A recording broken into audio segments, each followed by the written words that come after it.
वेगळी आहे, त्यामुळे ते महायुतीत येतील अशी शक्यता नाही असं वक्तव्य उपमुख्यमंत्री देवेंद्र फडणवीसांनी केलंय। विधानसभा निवडणुकीनंतर महाराष्ट्रात महायुतीचं सरकार येईल आणि महायुतीचा मुख्यमंत्री होईल असं मोठं विधान उपमुख्यमंत्री देवेंद्र फडणवीसांनी आज बोलताना केलं। कोल्हापूरमध्ये काँग्रेसला खिंडार पडलाय। कोल्हापूर उत्तरच्या विद्यमान आमदार जयश्री जाधव यांनी शिवसेनेत प्रवेश केलाय।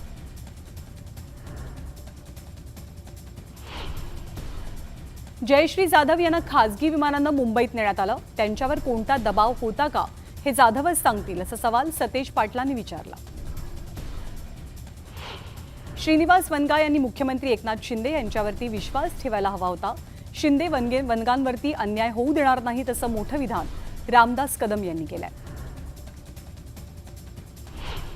पंढरपूरमध्ये राष्ट्रवादी शरदचंद्र पवार पक्षाच्या अनिल सावंत आणि काँग्रेसच्या भगीरथ भालकेंनी अर्ज भरलाय। दरम्यान विठुरायाला दुग्धाभिषेक करत काँग्रेसनं आपल्याला पाठिंबा द्यावा असं साकडं अनिल सावंत यांनी विठुराय चरणी घातलंय। राज्यावरती येणारं संकट आम्हाला संपवायचंय, हा विडा आम्ही उचललेला आहे असं वक्तव्य जरांगे पाटील यांनी केलं। आम्ही लोकशाहीच्या मार्गाने उभं राहतोय, आमच्यावर कोणीही दादागिरी करू नका असा इशाराही त्यांनी दिलाय।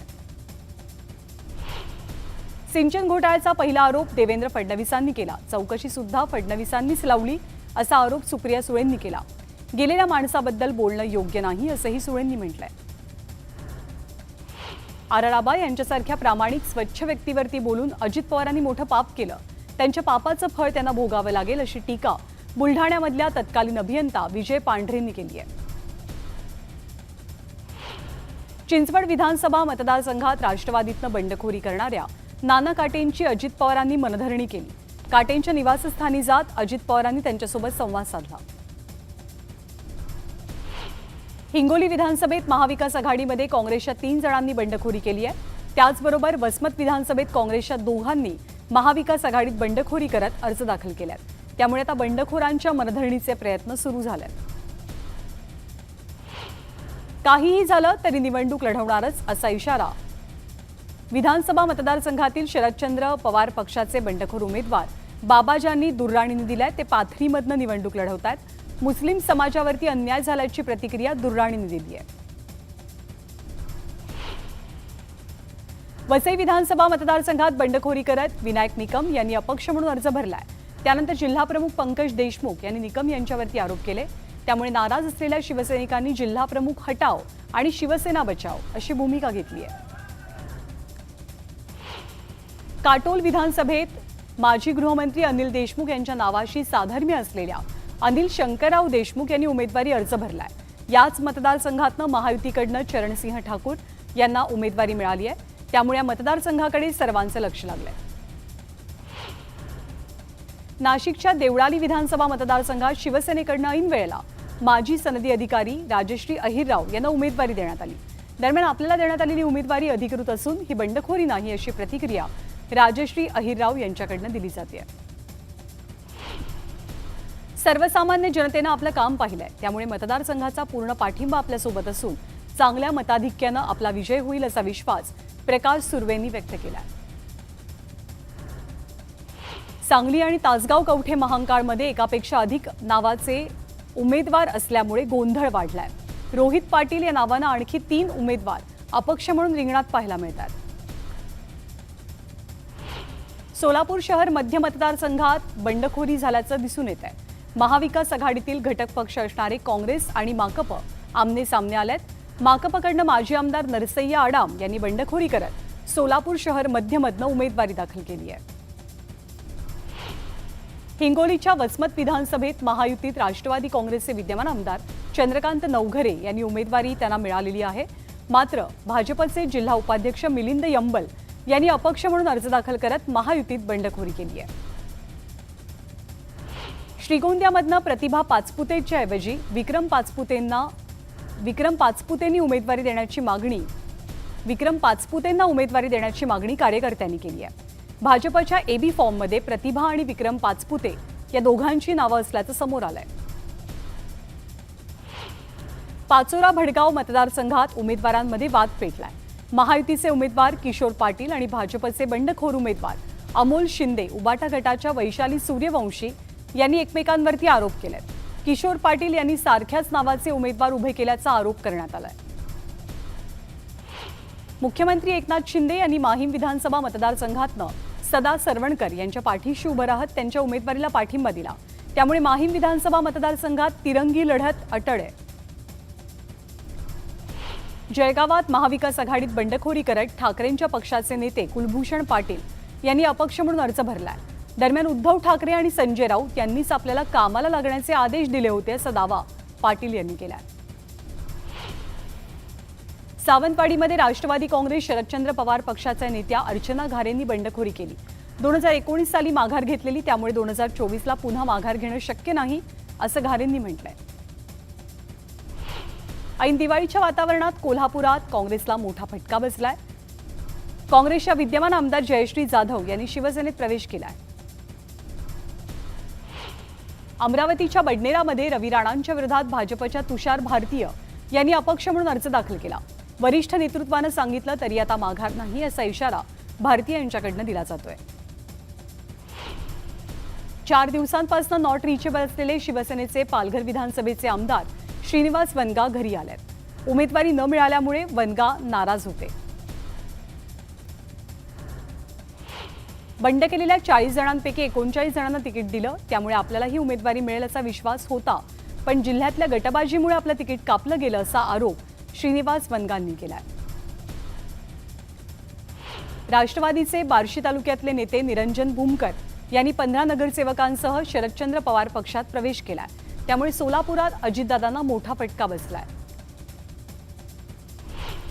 हिंगोलीमध्ये महाविकास आघाडीत बिघाडी झाली आहे। कार्यकर्त्यांना शब्द दिलाय, आता माघार नाही अशी आक्रमक भूमिका माजी आमदार भाऊराव पाटील गोरेगावकरांनी घेतली आहे। जालन्यातील घनसावंगीची जागा शिवसेनेला सुटल्यामुळे भाजप नेते सतीश घाटगेंनी बंडखोरी केली। दरम्यान भाजपनं मनधरणी केली तरी आता माघार नाही असा इशारा घाटगेंकडनं दिला जातोय। अर्जुनी मोरगाव विधानसभा मतदारसंघात काँग्रेसमध्ये बंडखोरी झाली आहे।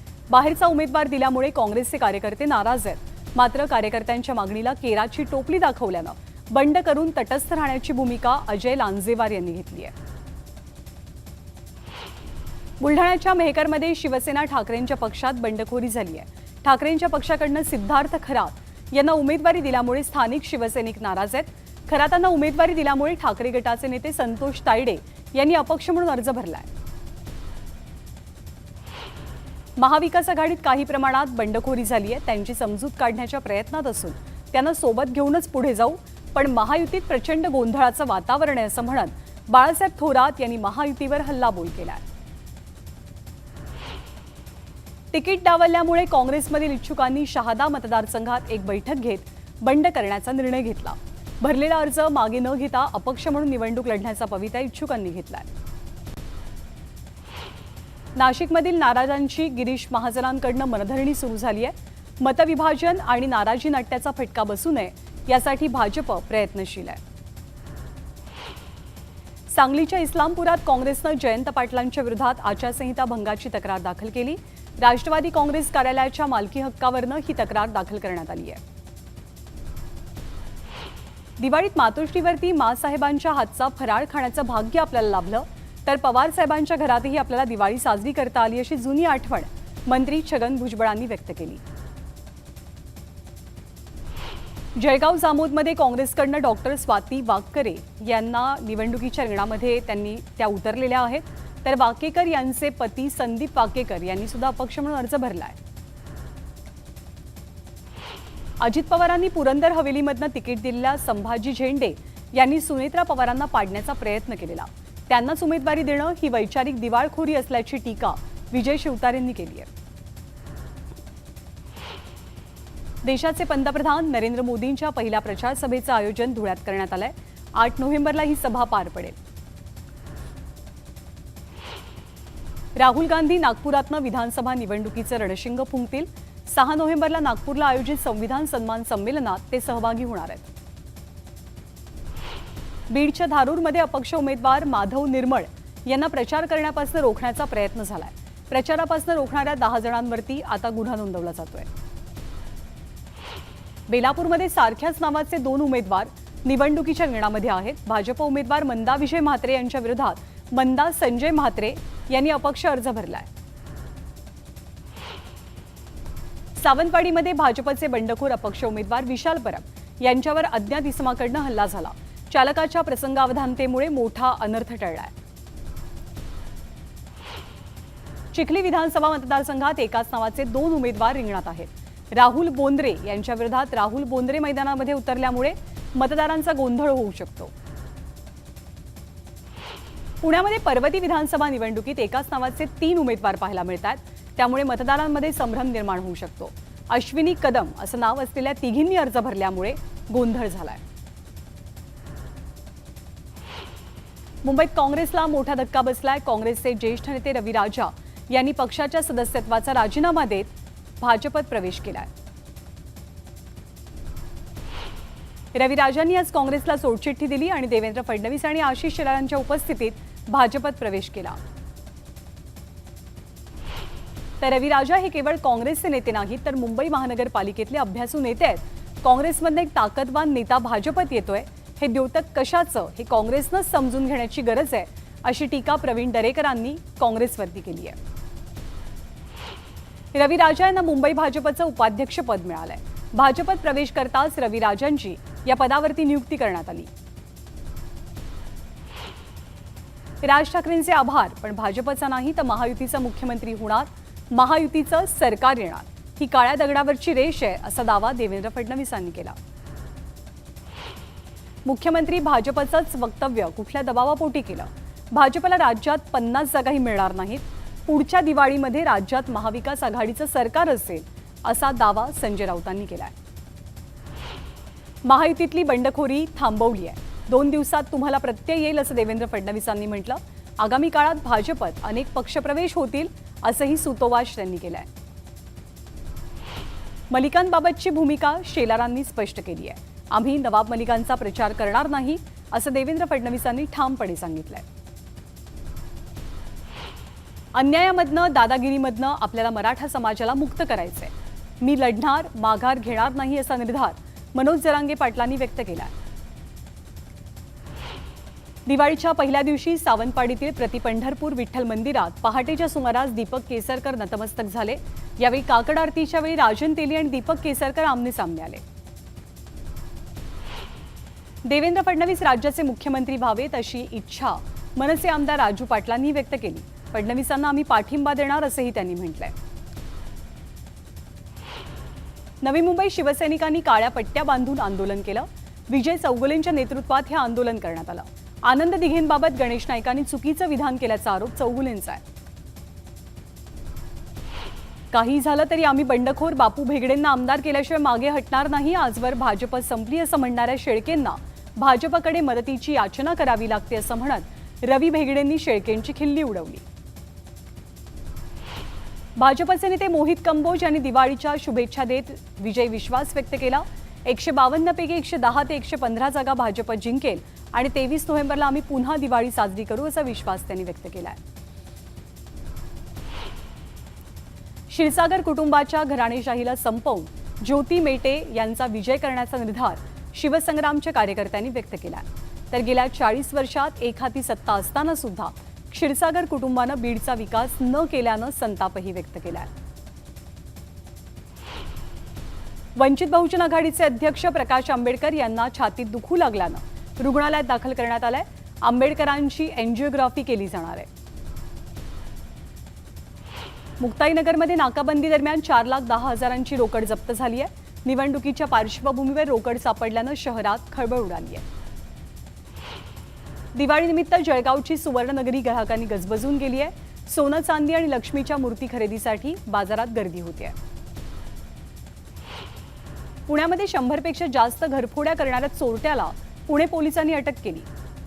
पापासिंग दयालाल दुधानी असं अटक केलेल्या चोरट्याचं नाव आहे. प्रकाश आंबेडकर यांना अस्वस्थ वाटू लागल्यानं त्यांना पुण्यातल्या खासगी रुग्णालयात दाखल करण्यात आलंय. त्यांच्यावरती पुढचे 4 ते 5 दिवस डॉक्टरांच्या निरीक्षणाअंतर्गत उपचार केले जातील. जळगावात प्रचाराला जात असल्यानं ठाकरे गटाचे उमेदवार प्रभाकर सोनवणे यांना हृदयविकाराचा त्रास झाल्यामुळे त्यांना तातडीनं खासगी रुग्णालयात दाखल करण्यात आलं। तपासणीनंतर त्यांच्यावरती एंजिओप्लास्टी करण्यात येणार आहे। एकीकडे सणासुदीची धामधूम आहे, मात्र दुसरीकडे मनमाडमध्ये परतीच्या पावसाचा धुमाकूळ दिसतोय। मुसळधार पावसामुळे पिकं उद्ध्वस्त झाली आहेत, त्यामुळे बळीराजा अडचणीत आहे। वाशिमच्या बाजारपेठेमध्ये झेंडूच्या फुलांची 80 ते 120 रुपये प्रति किलो प्रमाणे विक्री होते। उत्पादनात घट होऊनही झेंडू उत्पादक शेतकऱ्यांना चांगला आर्थिक फायदा होतोय। पुण्यातल्या एसपी कॉलेजच्या मैदानाची अत्यंत दुरवस्था झाली आहे। 12 तारखेला पंतप्रधान मोदींची सभा याच मैदानावरती होणार आहे। मैदानाच्या दुरुस्तीची मागणी सध्या खेळाडूंकडून केली जाते। जळगावातल्या ममुराबाद गावातील शेतकऱ्यानं तब्बल 25 एकर कपाशीवरती रोटावेटर फिरवला आणि पीक उपटून टाकल्याचा प्रकार घडलाय। कापसाला हवा तसा भाव मिळत नसल्यानं शेतकऱ्यांना टोकाचं पाऊल उचललंय। पंढरपूरच्या माढा तालुक्यातील सीना नदीपात्रात यवतमाळमधल्या 4 ऊसतोड मजूर हे बुडालेले आहेत। या बुडालेल्या मजुरांचा शोध घेतला जातोय।